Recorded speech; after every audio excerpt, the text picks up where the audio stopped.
کوئٹہ میں anti corruption عملے نے رشوت لینے والے بروری تھانے کے ہیڈ کانسٹیبل اور ایس ایچ او کے ڈرائیور سمیت ایجنٹ کو اسپینی روڈ پر رنگے ہاتھوں گرفتار کرکے 2 لاکھ کی نقدی قبضے میں لے لی۔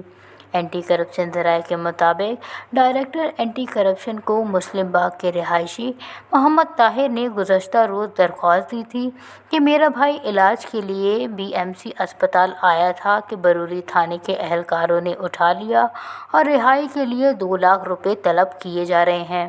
جس پر ڈائریکٹر نے اسٹینڈ director anti corruption Waheed Bugti کی سربراہی میں ٹیم تشکیل دی، جس نے گزشتہ روز جوڈیشل مجسٹریٹ کے ہمراہ اسپینی روڈ پر کارروائی کرتے ہوئے بروری تھانے کے ہیڈ کانسٹیبل محمد علی، ایس ایچ او بروری کے ڈرائیور محمد ناصر اور ان کے ایک سہولت کار امیر جان کو 2 لاکھ کی نقدی وصول کرتے ہوئے رنگے ہاتھوں گرفتار کر لیا۔